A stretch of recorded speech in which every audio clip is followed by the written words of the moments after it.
Oi, boa noite! Sejam bem-vindos para mais um encontro, para mais uma aula aberta. A gente vai falar hoje sobre estrutura de tratamento na TCC. Você sabe como montar essa estrutura? Segura aí que eu já te conto passo a passo de como montar essa estrutura. Deixa eu aqui dar uma pausa na nossa música, depois a gente volta para encerrar com ela, viu? Me lembrem. E vamos então conversar um pouquinho sobre esse tema que é muito importante, que é o tratamento, né? Então, quando a gente pensa de tratamento, a gente está falando daquele momento, daqueles vários momentos que a gente vai ter com o paciente, aqueles vários encontros de sessão, de terapia, o nome que você quiser dar. Então, a gente precisa ter isso muito organizado. E aí lembrando que não é algo mecânico, né? Não é algo que você tem que seguir 100% aquilo ali.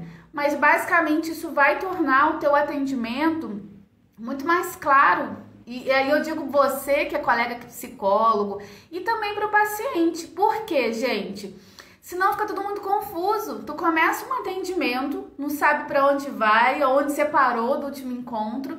Então a ideia de manter uma estrutura é justamente para nos ajudar nesse processo. Talvez até aqui nenhuma novidade para você, né? E tudo bem também, mas para alguns pode ser que sim, que seja uma novidade. Então a gente precisa levar isso em consideração. Mas assim, o primeiro ponto é isso, é a gente entender em que fase do tratamento o meu paciente tá. Será que você sabe? Para pensar aí. Pri, ele tá bem no início. Pri, já tá mais ou menos no meio. Não, Pri, já tá terminando. Inclusive, fica à vontade para comentar aqui. Você que já tá atendendo, se você tá atendendo ainda no seu estágio, não tá em problema, tá? Você que é psicólogo, estudante de psicologia, aproveita e fica à vontade para comentar aqui. Em que fase do tratamento você tá? Tá começando? Tá recomeçando? Isso é muito importante a gente ter claro, né? Um exemplo, quando a gente atende criança, uma vez eu fiz isso numa oficina comentando assim, e eu fiquei até surpresa, né, que muitos colegas não fazem, não têm esse hábito, que é investigar, por exemplo, em que fase do desenvolvimento essa criança tá. Será que você que atende criança já fez isso? Por que eu tô dizendo? É comum, às vezes, a criança chegar no atendimento pra gente, e aí por questões, sei lá, de muito ciúme do irmão, né? Ou, sei lá, de um coleguinha, de um objeto. Gente, tem fases que isso faz parte. A criança ela é mais egocêntrica e tudo bem, isso faz parte. Então, é importante também que a gente faça essa avaliação, tá? Mas assim, eu acabei indo para esse lado, mas a minha ideia não é falar de avaliação. Eu suponho aqui que você já sabe fazer, você já fez a avaliação. E a minha proposta, meu objetivo é que a gente bata um papo aqui, a gente converse sobre o tratamento. De novo, que são aquelas fases, aqueles encontros em que a terapia ela leva um tempo muito maior. Vamos lá então, a gente vai separar o nosso atendimento em 3 partes. Anota aí. Pri, qual é a primeira parte? Estou com o meu roteirinho aqui, tá, gente? Para eu não me perder aqui. E quem faz parte da lista de transmissão, amanhã tem material. Mas vai ter uma senha, tá? Então fique ligado, daqui a pouquinho eu vou passar para você a senha, para você baixar esse material e usar com o seu paciente, tá? Um roteirinho bem bacana, tá aqui na minha frente, com frases, com palavras que você pode usar com o seu paciente lá no processo da terapia. Vamos lá! Então, a gente vai dividir o tratamento em 3 etapas, em 3 fases, em 3 momentos. Pri, como? Em cada sessão. Toda sessão você pode utilizar esse mesmo roteiro, lembrando que ele é bem flexível. Cuidado para não ficar uma coisa muito robótica, muito mecanizada. A gente não trabalha com objetos, a gente trabalha com seres humanos, né, gente? Vamos lá, então. Dividir o tratamento em 3 etapas. A primeira etapa, anota aí. O que eu vou fazer? O meu paciente chegou na terapia. Primeira coisa, depois de eu dar um bom dia, boa tarde, boa noite, eu vou verificar o humor dele.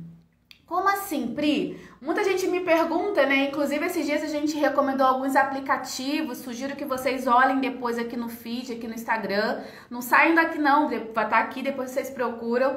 Alguns aplicativos, inclusive um que é um diário do humor. Você pode sugerir para o paciente, inclusive, para ele monitorar durante a semana. Então, se a gente pensar no primeiro passo, nessa primeira fase, é verificar o humor dele. Como, Pri? De novo, perguntando, né? Fulano, como você está se sentindo hoje? Hoje eu fiz uma brincadeira, inclusive, aqui nos stories, perguntando para você. Como você está se sentindo hoje? E eu até coloquei 2 opções lá, né? Tranquilo ou surtado? Eu recebi um monte de... Tá meio que bem a meio ali, né? E aí a gente faz isso também na terapia, né? Com o paciente. Claro, a gente não vai perguntar isso. E aí, como é que você tá hoje, paciente? Você tá surtado ou você tá tranquilo? Não, né? A gente pergunta e aí ele vai responder pra gente. Pri, e se meu paciente estiver feliz? Ótimo! E se meu paciente estiver triste? Ótimo também. Então se interesse, pergunte o que tá ali deixando ele daquela forma, né? O que tá contribuindo para ele estar se sentindo daquela forma ali com ele, tá certo? Tem gente chegando, muito bem-vindo. Segunda coisa que você vai fazer nessa estrutura de tratamento é o que, Pri? É definir com ele a pauta. O que é definir a pauta, gente? Traduzindo, é conversar com ele sobre o que ele quer falar naquele dia. É comum, quem já atendeu, se quiser, não precisa dar detalhes, só comenta assim, aqui, se isso já aconteceu com você, sim ou não, ou até lá no estágio da faculdade. O paciente chega com uma série de demandas, uma série de informações, e tudo bem. Mas a gente precisa decidir, ou melhor, definir com ele uma pauta. Por quê? Senão fica muita coisa, a gente não consegue dar conta enquanto seres humanos, enquanto profissionais, e nem ele. Então a ideia inicial é definir com ele essa pauta. Tudo bem, nesse primeiro momento ele vai te trazer uma série de coisas. Por exemplo, eu me estressei muito no trabalho. A faculdade, tô com tanta prova para fazer. Eu me aborreci vindo para cá. Olha quanta coisa ele vai trazendo.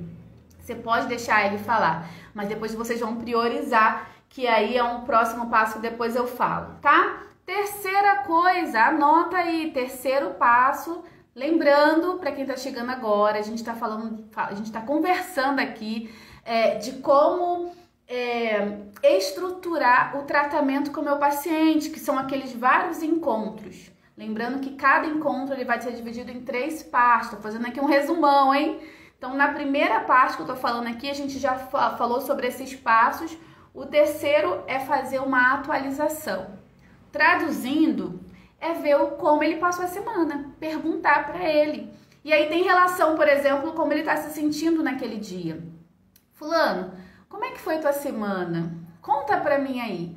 E aí eu vou dar uma dica aqui, que isso é muito trabalhado na psicologia positiva, da gente, inclusive no novo livro da Judith também, ó, esse livrinho aqui da 3ª edição, ela trouxe pra gente aí muita coisa legal que faz a gente ajudar o paciente olhar para os aspectos positivos da vida dele, porque é comum ele focar muito nos pontos negativos, nas situações negativas. Então a minha sugestão para você, assim como a orientação da nossa querida Judith Beck no livro, na prática, peça para o seu paciente também focar um pouco nisso, né, nos pontos positivos. Então esse ponto aqui, esse passo, é pra gente verificar com ele como foi a semana dele. O que ele fez, deixou de fazer. É perguntar mesmo, tá? Se interessar por esse momento que é bem importante, tá bom? Quarto passo, eu vou rever o exercício de casa com o meu paciente. Pri, mas eu não passei. Ok, não vai revisar. Pri, eu passei, então reveja, tá? Vocês entendem se eu falei correta a palavra? Veja novamente com ele. Por quê? Gente, muito cuidado nessa hora. Se tu tá trabalhando com o paciente num determinado ponto, numa determinada estratégia, numa tarefa, passou para ele treinar em casa, lembre, reveja com ele no próximo encontro. Porque é comum, se você não pedir, se você não cobrar, como na escola, né?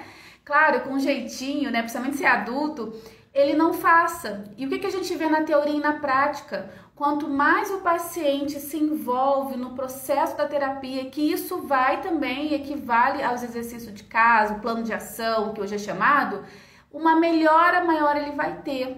Então é importante passar e, mais do que isso, cobrar, entre aspas, tá, gente? Perguntar se ele fez, se ele não fez, como é que foi, de repente ele fez sozinho, não foi alguém que ajudou, então esse é um ponto muito importante, tá certo?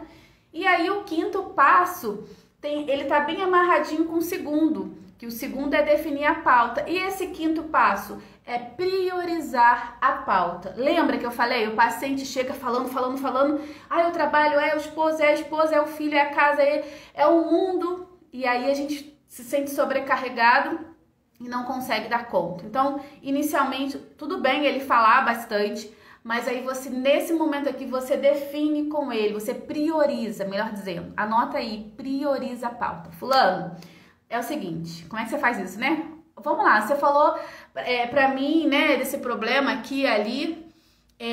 Por onde você quer começar? Ou qual você quer começar a falar hoje? Aí, se der tempo, a gente vai falar nos próximos, tá? Então, esse é o primeiro momento, essa é a primeira parte da sessão de terapia, se a gente pudesse pensar. Lembrando que é bem flexível, tá bom? Precisa ser bem flexível.